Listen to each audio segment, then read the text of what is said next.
The old man didn't look like much, standing there at the edge of the parking lot with a rod case that had seen better days. Canvas faded to the colour of old dishwater, the zipper replaced at some point with a length of paracord tied in a bowline. He was maybe 75, maybe older. The kind of face that had been weathered into something permanent, the wrinkles not from worry but from decades of squinting into wind and water. He wore a flannel shirt the colour of a spruce forest in November, tucked into canvas trousers that had been washed so many times they'd gone soft as chamois. On his left hand, 2 fingers sat slightly crooked, healed wrong long ago and never corrected.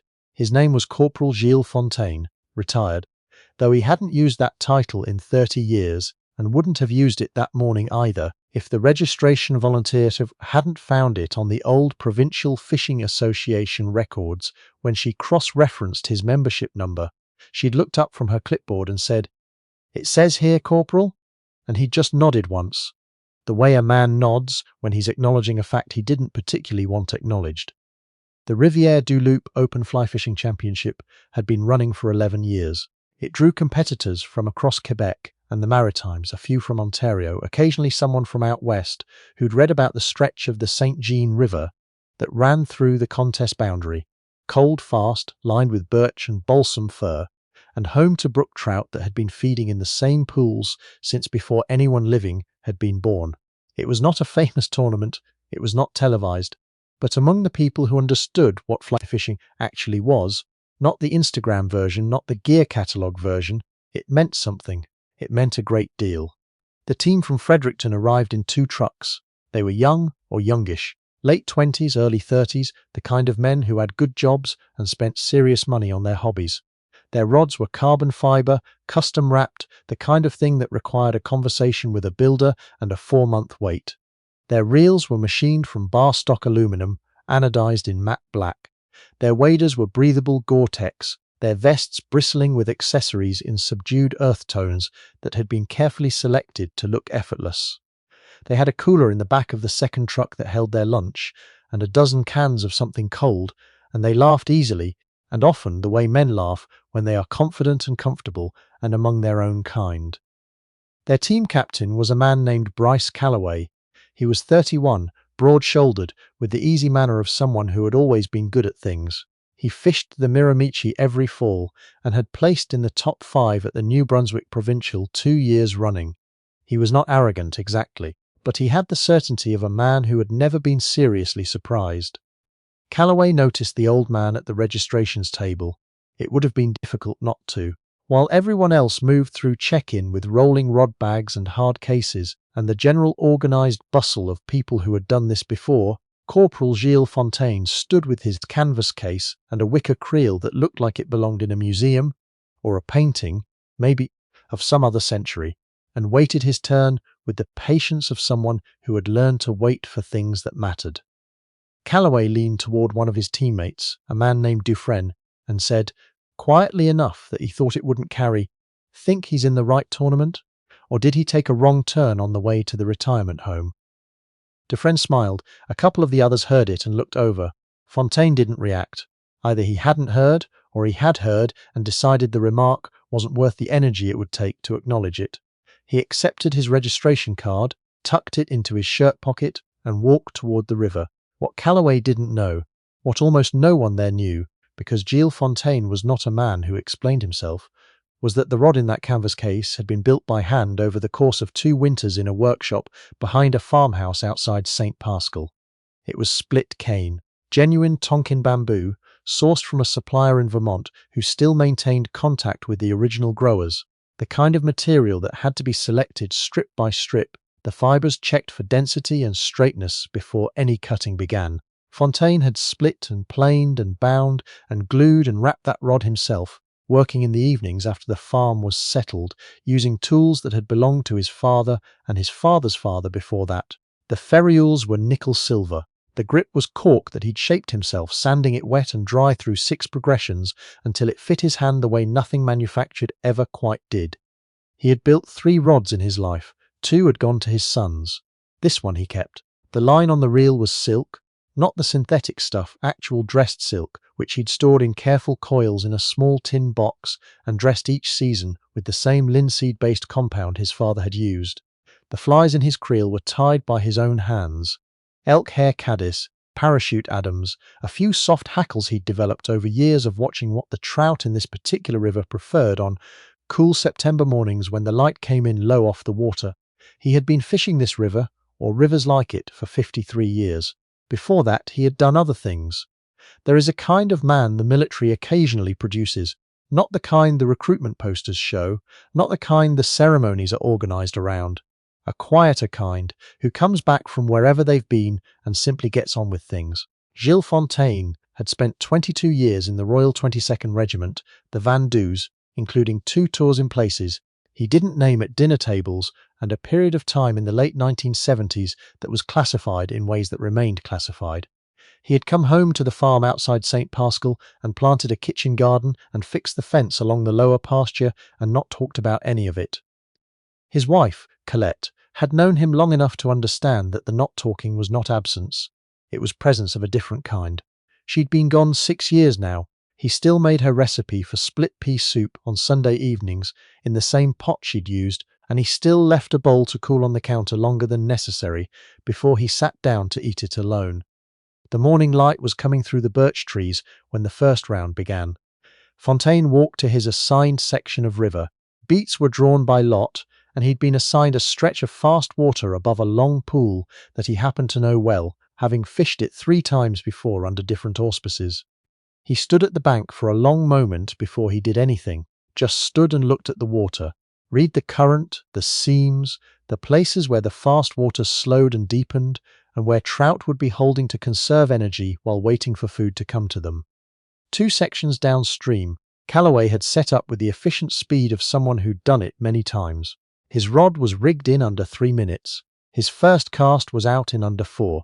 It was a good cast, clean loop, accurate delivery, competent mending. His team was watching from the bank, and a few of the organisers were moving between sections taking notes. Fontaine took 12 minutes to rig his rod. He moved without hurry, threading the silk line through the guides with the deliberateness of a man who had learned that rushed preparation was an insult to the water. He checked his knots twice. He studied the fly he'd selected, a size 14 caddis with a cream body and a single turn of partridge, and turned it once in the light before he tied it on. The woman timing his section glanced at her watch. She was volunteer staff, a retired schoolteacher from Rivière-du-Loup named Claire, and she had been doing this for 7 years and had seen all kinds. She watched the old man with the cane rod walk into the river with the careful, assured movements of someone who respected moving water, and she made a small note on her clipboard. His first cast was not impressive. It was not meant to be. It was a presentation cast, short, a probe of the near water while he continued to read what the river was telling him. He false cast twice and laid the fly down at the upstream edge of a seam where a submerged rock was deflecting the current into a soft inside curve. He caught a brook trout on his 3rd drift through that seam. It wasn't large, maybe 10 inches, and he held it in the water for a moment before releasing it, his hand barely touching the fish, just long enough for the hook to clear. The timekeeper noted it. Fontaine moved 20 feet upstream. What happened over the next 4 hours is the kind of thing that is difficult to describe to people who haven't fished and difficult to forget for people who have. Fontaine didn't fish the way the other competitors fished. He didn't cover water aggressively, moving through a section with systematic efficiency, casting to every likely spot in sequence. He stopped. He waited. He watched. He'd stand in one place long enough that the river seemed to forget he was there, and then he'd cast, once, twice, and more often than not something would happen. He had a feel for the timing of feeding fish that had nothing to do with any technique that could be written down and taught. It was a thing that lived in the muscles of his casting arm and the nerves of his wrist and the accumulated experience of 53 seasons of paying attention to water. He knew what a trout was thinking before the trout had finished thinking it, or so it seemed to Claire, who had stopped making notes by the 2nd hour and was simply watching. By midday, Fontaine had caught and released 19 fish. His largest was a brook trout of just over 14 inches, a fish with flanks like autumn leaves, orange spots ringed in blue, a belly that flashed white when it turned in the shallows. He'd held it in the current for 30 seconds while it gathered itself. and watched it move back into the dark water under a cut bank, and said nothing, but something moved across his face that was not quite a smile and not quite grief, and was entirely private. Calloway's team had regrouped at the lunch break, and the conversation had changed. Dufresne had walked the bank during the morning and had seen Fontaine fish 3 times, and he'd come back quiet in a way that Calloway noticed but didn't address. The numbers coming from the tracking sheets told a version of the story. Fontaine was leading by a margin that didn't make immediate sense. "He's using a cane rod," one of the team said, not accusatorially, just as a fact that seemed to require some acknowledgement. "Split cane," said Dufresne. "Silk line. He tied his own flies." Nobody said anything for a moment. "How old is he?" Calloway asked. Someone checked the registration sheet. 77. Calloway looked toward the river. He was not at heart an unkind man. He was a man who had simply assumed, as people often assume, that the old ways were inferior because they were old. That assumption was revising itself in real time, and the revision was uncomfortable, the way all genuine education is uncomfortable. "What branch?" he asked, and when someone answered, he nodded slowly. "The Vendus. The Royal 22nd Regiment. The regiment whose battle honours went back to the Somme." He didn't ask any more questions. The afternoon session moved differently. The weather had changed. A front coming through from the northwest, dropping the temperature 4 degrees and putting a chop on the surface of the river that changed the reading of it entirely. Several competitors struggled to adjust. A man from Moncton, who had been doing well all morning, lost his feel for the water and spent the last 2 hours making beautiful casts to places where nothing was holding. Fontaine adjusted the way water adjusts, without announcement, without visible deliberation. He changed his fly, a thing that took him 4 minutes because he wet knotted with care and checked twice, and moved to the deeper water on the far side of the pool, where the trout had dropped down out of the chop, to wait out the weather. He fished with a longer drift, more slack in the line, letting the fly move with the current rather than against it. He caught 7 more fish in the afternoon session, including the largest fish of the day, a brook trout that measured 16.5 inches, and was released without ceremony, without a photograph, without anyone watching except Claire and the river. Claire, for the record, had fished herself when she was younger, and she understood what she had seen, and she did not require it to be explained to her.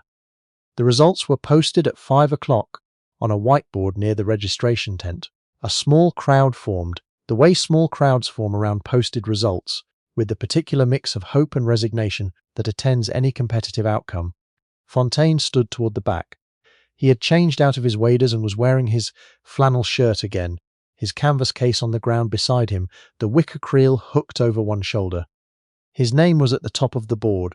26 fish, largest at 16.5 inches, a point total that the judges noted had not been matched in the 11-year history of the tournament. There was a silence. Not an awkward silence, a particular kind of silence that falls when something true has been demonstrated and there is nothing useful to add to it. Calloway pushed through the group. He was not a graceless man. He walked directly to Fontaine and extended his hand, and when Fontaine took it, Calloway said, "I owe you an apology for this morning." Fontaine looked at him. His eyes were the grey-blue of deep river water in October. "You don't," he said. It wasn't forgiveness exactly. It was something quieter than forgiveness. The acknowledgement that the morning had already passed and that what mattered now was what came after it. Calloway wasn't sure what to do with that, but he held on to the handshake a beat longer and nodded, and that felt like enough. Someone from the organising committee asked Fontaine if he'd say a few words at the dinner that evening. He said he'd rather not. They asked if he'd be willing to answer some questions about the rod, the technique, the flies. He said he'd be happy to. If anyone wanted to come by the river in the morning before the second day's session began, he'd be there at 6. 11 people showed up at 6 the following morning. Calloway was among them. Fontaine stood at the bank and showed them the rod, passed it carefully, grip first, to each person who wanted to hold it, and answered questions in the unhurried way of someone who had learned that explanation was most useful when it was honest about what couldn't be explained. He talked about the bamboo, how it was selected. He talked about the silk line and why it turned over the way it did in cold water. He talked about reading a river, which took longer than it should have, because reading a river is not a thing that can be compressed into a convenient summary. At one point, a young man from the Fredericton team, A quiet member, who had said almost nothing the previous day, asked how long it had taken him to learn to fish like that. Fontaine was quiet for a moment. "My father taught me to fish when I was 6, he said. "I'm 77 now, so I suppose 71 years. Give or take the time I wasn't paying attention." A few people laughed. Fontaine almost smiled. He fished the second day with the same deliberateness, the same patience, the same economy of movement. He didn't win the second day outright. A younger man from Charlottetown had an exceptional morning in a productive section, but he finished second, and his 2-day combined total won the tournament by a margin that was, as Claire noted in the official record, not particularly close. At the closing ceremony, he accepted the trophy, a modest thing, a carved wooden fish, mounted on a small plinth with a brass plate, and held it briefly and said thank you, and handed it back to the committee chair and said he didn't have a good place for it, and if it was all the same to everyone, he'd like them to keep it at the registration tent for next year.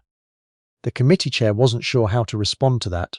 Fontaine picked up his canvas case and his wicker creel and walked toward his truck. It was an old truck, a Ford, faded red, one of the wheel arches beginning to go soft with rust, a crack in the windshield that had been there long enough the inspection station just noted it and moved on. He put his gear in the back with the care of a man putting good things away, and he stood for a moment and looked at the river, which was still going the way rivers go, without reference to competitions or results or the particular dramas of human beings who happened to stand beside it for a few days. He drove home to St. Pascal. He fed the dog, a large brown mutt of uncertain parentage, who met him in the laneway with the reliable enthusiasm of an animal whose entire understanding of the world was organized around this man's return.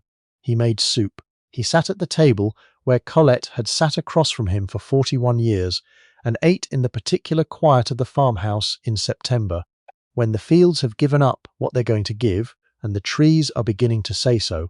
The cane rod went back on its pegs above the workbench, 2 wooden pegs he'd put up himself, at exactly the right spacing, padded with leather cut from an old glove. Beside it, on a nail, hung a photograph.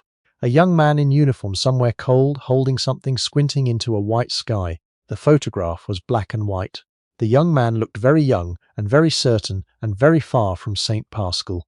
Below the photograph, on the same nail, someone had at some point hung a small piece of split bamboo, a scrap from the first rod he'd ever built, 30 years ago, finished badly and given away and never spoken of again.